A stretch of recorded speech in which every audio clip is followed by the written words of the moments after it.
इन कटे हुए जंगलों में, सुने पड़े खलिहान में, एक घने पेड़ को देखकर बड़ा सुकून मिला आंखों को। उस पेड़ की शीतल छाया में कुछ राहत मिली श्रांत शरीर को।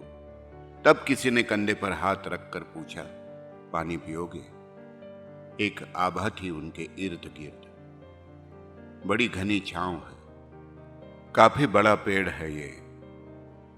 तुम जो देख रहे हो यह सिर्फ तुम्हारी आंखों की पहुंच है। इससे परे असल पेड़ तो जमीन के नीचे होता है। जितनी जड़ें गहरी उतना ही बड़ा तना। सही है आप, लेकिन आप है कौन? मैं हूं इस पेड़ का आदि पुरुष। मेरे हाथ श्रद्धा से जुड़ गए।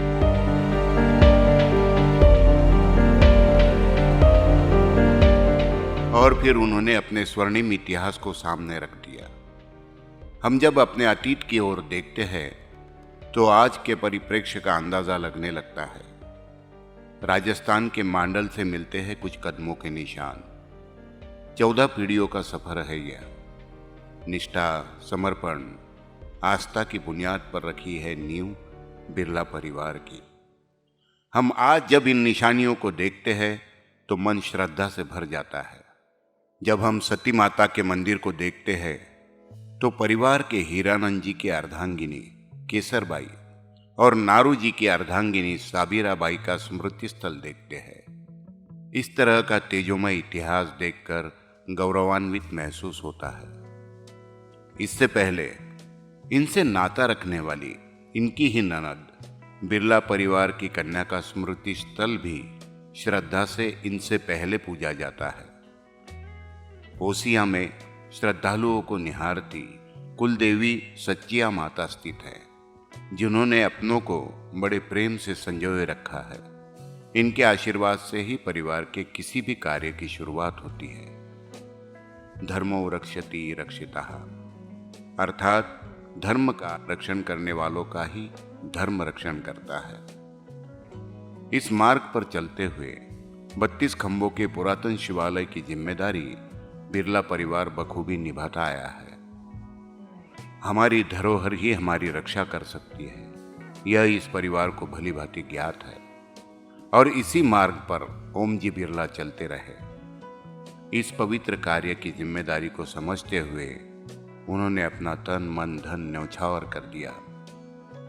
यही कार्य आज भी बिरला जैसे धार्मिक परिवार ने आगे बढ़ाया है। श्री दादू दयालु जी महाराज का यह पवित्र कार्य उनके ही अनुयायी शिष्य गोपाल दास जी महाराज आज भी अविरत रखे हैं। सिर्फ धर्म के ही नहीं तो हम अपनी मातृभूमि के भी ऋणी हैं। यह संवेदना लेकर श्री शंकर सेठ बिरला सत्याग्रह में गांधी जी के साथ हो लिए। इस देश प्रेम की भावना ने उन्हें गौण खनिज सत्याग्रह से भी जोड़ दिया और अंग्रेजों से सीधी टक्कर में उन्हें 6 महीने जेल की यातनाएं भी सहनी पड़ी। और इसी संक्रमण के दौरान उनकी अर्धांगिनी की मृत्यु हो गई। बच्चों की पालन पोषण की जिम्मेदारी चोपड़ा के जानकी बाई ने उठाई। फिर शंकरलाल जी ने पूरी तरह अपना जीवन देश सेवा में अर्पित कर दिया। दरमियान उन्हें साने गुरुजी को अज्ञात ठिकाने पर ले जाने की जिम्मेदारी सौंपी गई। यह उन्होंने बखूबी निभाई। इस दौर में उन्होंने उत्तम राव जी पाटिल, शिवाजी राव जी पाटिल जैसे क्रांतिकारियों के साथ मिलकर अंग्रेजों के नाक में दम कर दिया था। अपने पिताजी के नक्शे कदम पर चलते हुए पंडरीनाथ जी ने बचपन से ही देश सेवा में खुद को झोंक दिया। विद्यार्थी दशा में कस्तूरबा गांधी की निधन वार्ता सुनकर वह विचलित हो उठे। उन्होंने अपने कुछ मित्रों के साथ पाठशाला को छुट्टी देने की विनती लेकर हेडमास्टर जी के पास गए, लेकिन वह दौर अंग्रेजों की गुलामी का था, इसलिए उनकी विनती अस्वीकृत हो गई। इसके विरोध में उन्होंने पाठशाला की घंटी बजाकर छुट्टी कर दी, जिसके फलस्वरूप उन्हें उनके मित्रों के साथ कोर्ट में खड़ा कर दिया गया, जहां जज साहब ने उन्हें गुनाह कबूल करके माफी मांगने के लिए कहा। लेकिन अपने अंदर बसे देशाभिमान ने उन्हें माफी मांगने की बजाय सजा स्वीकार करने के विद्रोह के पथ पर अग्रसर किया इसी पथ पर चलते हुए आगे सक्रिय राजनीति में आए। संयुक्त महाराष्ट्र के आंदोलन में प्रजा समाजवादी पार्टी में शामिल होकर उन्होंने जाति धर्म आप्त स्वकीय ऐसा भेद न रखकर बड़ी निष्ठा के साथ पक्ष और समाज की सेवा की। ऐसे ही विद्रोही स्वभाव वाले पंढरीनाथ जी नारियल की तरह ऊपर से सख्त तो अंदर से कोमल थे। इसीलिए उन्होंने बाबूजी शंकर सेठ की चुनी हुई लड़की शैलाबाई से विवाह करने के लिए हामी भर दी। उस वक्त बुजुर्ग कोई प्रस्ताव नहीं देते थे, लेकिन अपने बदलाव वाले विचारों से प्रेरित होकर शैलाबाई के भाई से पंढरीनाथ के लिए उनका हाथ मांग लिया। यह रूढ़ी परंपरा से परे था। 1951 में पंढरीनाथ जी का विवाह संपन्न हुआ। शैलाबाई ने उनके विश्वास को सच्चाई में बदल दिया। परिवार खुशियों से महकता रहा। उनके दिए संस्कारों में वह आज भी झलकती है। इसकी झलक उनके संतान में किरण जी एरंडोल निवासी, किशोर जी जलगांव निवासी, प्रदीप जी डोंबिवली निवासी, भूषण जी अमळनेर निवासी, वर्षा जी भट्टड़ ओझर निवासी, सुरेखा जी मुंदड़ा जलगांव निवासी इनमें देखने को मिलती है।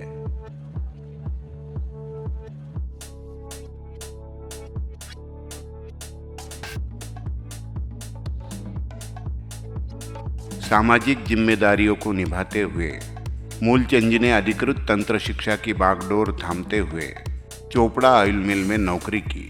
पूरे जीवन में उन्होंने खादी को कभी नहीं छोड़ा। और फिर बाद में उनके पुत्र ओंकार दास जी ने प्रशिक्षण पूरा करके शिरपुर में नौकरी कर सादगी में जीवन व्यतीत किया। अपने कर्तव्य कठोर स्वभाव की वजह से वह गांव में मास्टर जी नाम से प्रचलित थे। चंद्रकांत जी की अगली पीढ़ी शिरपुर में स्थित है तथा मधुकर जी की अगली पीढ़ी ठाणे में उद्योग क्षेत्र में कार्यरत है।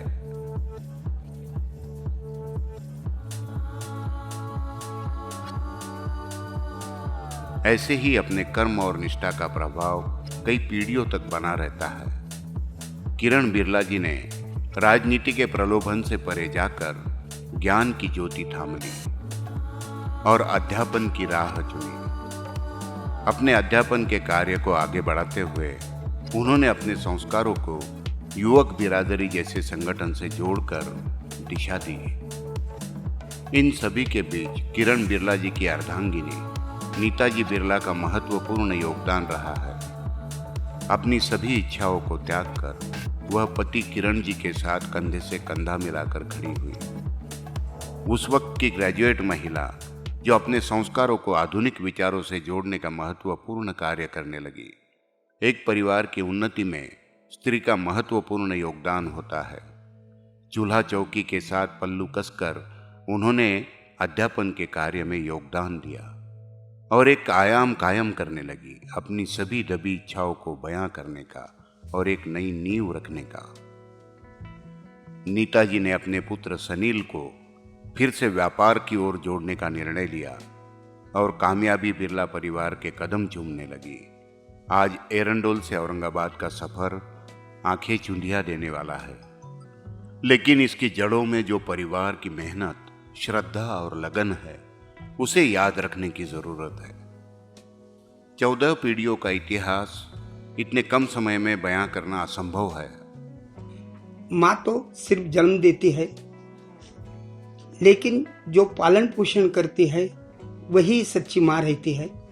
वैसे ही हमारी भाभी है जिन्होंने मुझे पाल पोस के बड़ा किया और जो मेरा करियर मैंने बनाया है उसमें उन्होंने बहुत योगदान दिया। आम्ही 4 भाऊ आणि 2 बहिणी आहेत। सगळे भाऊ आणि बहिणी यांचं अतिशय आमच्या एकमेकांवरती प्रेम आहे आणि आमच्या बहिणी तर काय विचारू नको। असं वाटतं मला कधी कधी की त्यांच्या परत पोटी जन्माला यावं आणि त्यांचा मुलगा म्हणून व्हावा असं मला वाटतं आहे। भाऊ म्हणजे काय, आमचे वडील नेहमी म्हणायचे हे माझे 4 रत्न आहेत आणि 2 माझ्या बहिणी, ते 4 रत्न माझी उन्नती करतील। आम्हाला आता सगळ्या भावांना उतार वयामध्ये जे सुख मिळाले सगळं त्यांचा आशीर्वाद है। मेरे भगवान से यही प्रार्थना है कि 7 जन्मों तक मेरे भाई और भाभी जैसे ही मुझे मिलती रहे। आजच्या या प्रसंगाच्या निमित्ताने मला माझे आजोबा, आई, वडील यांची प्रकर्षाने आठवण येत आहे आणि त्यातल्या त्यात माझ्या पत्नीच्या निधनाने मी व्यथित झालेलो आहे. परंतु मला जे माझे भाऊ, बहिणी, माझा मुलगा आणि माझी लक्ष्मी रूप असलेल्या सुनबाईने जे काही प्रेम आणि वात्सल्य दिलं, त्यामुळे माझं दुःख थोडंफार कमी होण्याचा प्रयत्न होत आहे. आणि त्यातल्या त्यात माझा नातू अद्विक आणि नात मिष्का हिने जे अतोनात माझ्यावर प्रेम केलेलं आहे, त्यामुळे आज थोडंफार तरी मी बोलण्याच्या मनस्थितीत आलेलो आहे. आई, आजी नेहमी शिकवायच्या की मुलीला किचन मध्ये सगळं काही यायला पाहिजे. पण होतं काय, जिले बदलले की खाणेपिणे बदलतात. पण इकडे वांग्याचं भरीत, शेवया, पापड, पण आमच्या सासूबाईने व जाऊबाईने आम्हाला इतक्या आपुलकीने व मुलीसारखं शिकवलं की हे जेव्हा आम्ही माहेरी बनवतो तर सगळेजण आमचं कौतुक करतात की काय शिकवलं तुला तुझ्या सासूने. माझ्या लग्नानंतर माझे सासरे अचानक आजारी पडून अचानक वारले. ती घटना मी आयुष्यात कधी विसरू शकत नाही, तो क्षण पण विसरू शकत नाही. पण माझ्यासोबत माझ्या घरचे सगळे कुटुंब माझ्यासोबत होते. अत्यंत एक मला मॉरल सपोर्ट मिळाला त्यांचा, त्यामुळे मी अत्यंत ऋणी आहे त्यांची. आणि दुसरी गोष्ट अशी की माझ्या या जाऊबाई, दुसऱ्या आई म्हटलं तरी चालेल, त्यांनी कधी आम्हाला आईची उणीव भासू नाही दिली. अत्यंत मी आभारी आहे, त्यांची सुद्धा अत्यंत आभारी आहे. मी कधीच विसरू शकत नाही त्यांना. 1969 के ज़माने में शादी के समय माता पिता ने ये सीख दी थी कि अपने घर में ससुराल में जाकर यहाँ से छूटे हुए सभी रिश्ते जोड़ने की कोशिश करना. और शादी करके घर में आने के बाद पतिदेव की ये इच्छा थी कि एरंडोल की शैला काकी जी, सूरत की बड़ी माँ और सटाना की सुमन भाभी जैसी बनने की कोशिश करना. बस उनकी ये इच्छा पूर्ति करने में ही पिछले 52 साल लग रहे. आगे भी मैं वो भरसक कोशिश करूंगी कि मैं उनकी जैसी बनूं. शादी के पहले ससुराल की मतलब कंसेप्ट, ससुराल का परिवार क्या होता है, ये मतलब बहुत अलग तरीके से सुना था. लेकिन वास्तव में देखा तो जब मैं शादी करके ससुराल आई तो वास्तव में देखा तो मतलब मायके और ससुराल में मुझे कोई अंतर दिखाई नहीं दिया.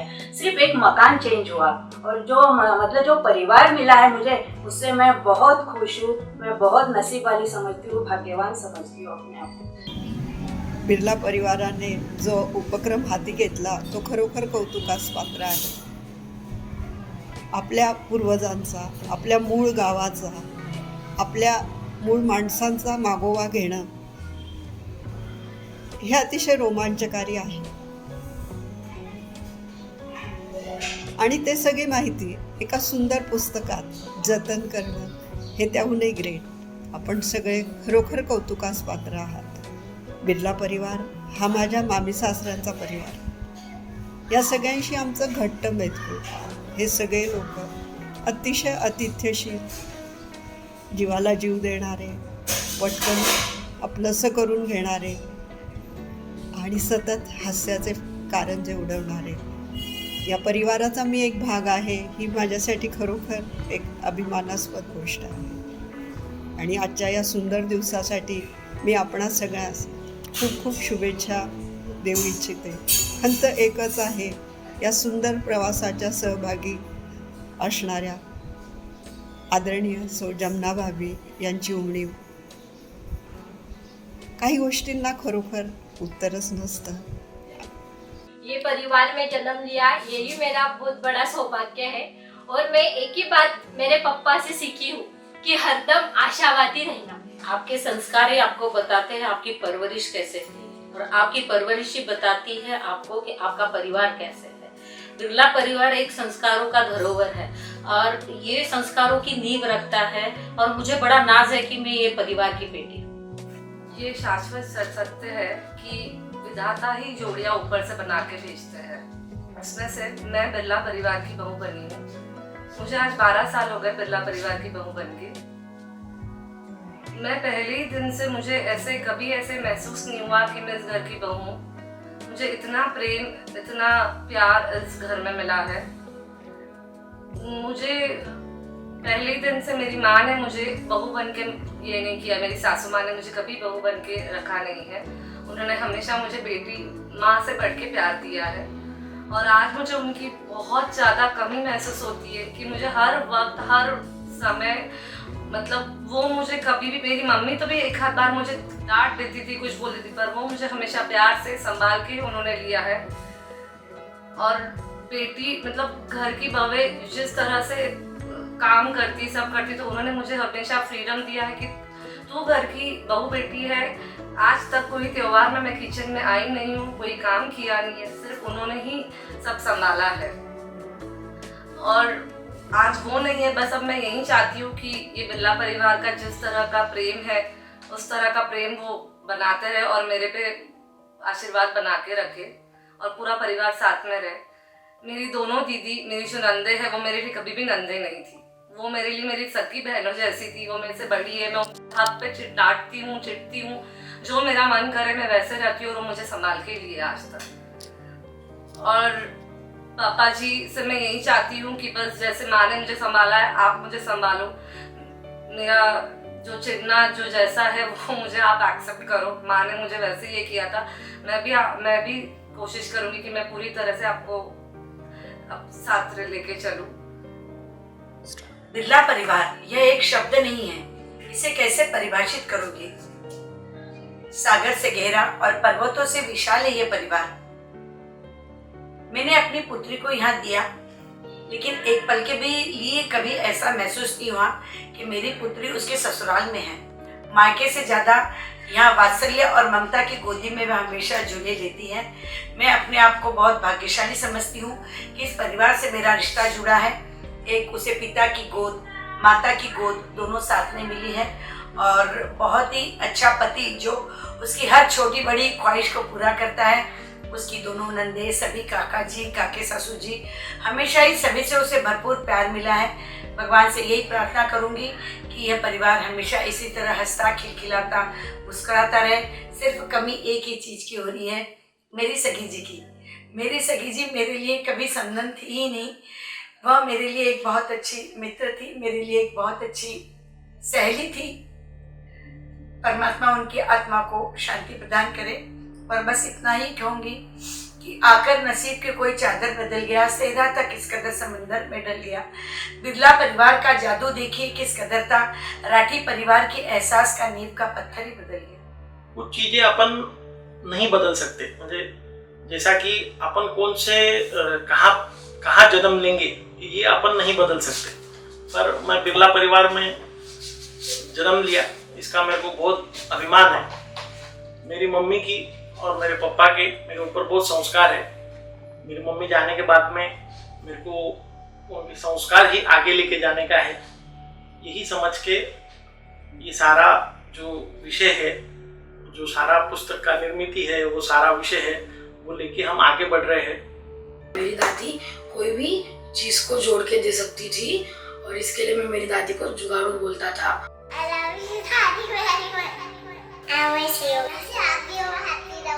जल्दी जल्दी आ जाओ।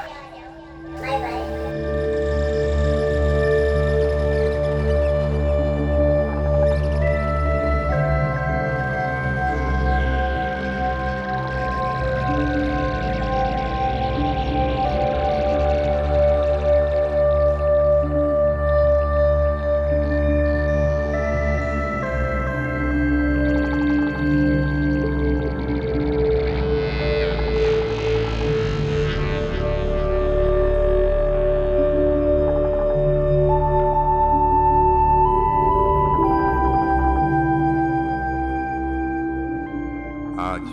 द बिरलाज इस किताब का विमोचन हो रहा है, लेकिन यह सब देखने के लिए हमारे बीच नीता जी नहीं है, जिनकी पैनी नज़र ने इस किताब को पूर्ण रूप दिया। जब भी हमारी इस किताब पर नज़र पड़ेगी तो उन्हें याद किया जाएगा।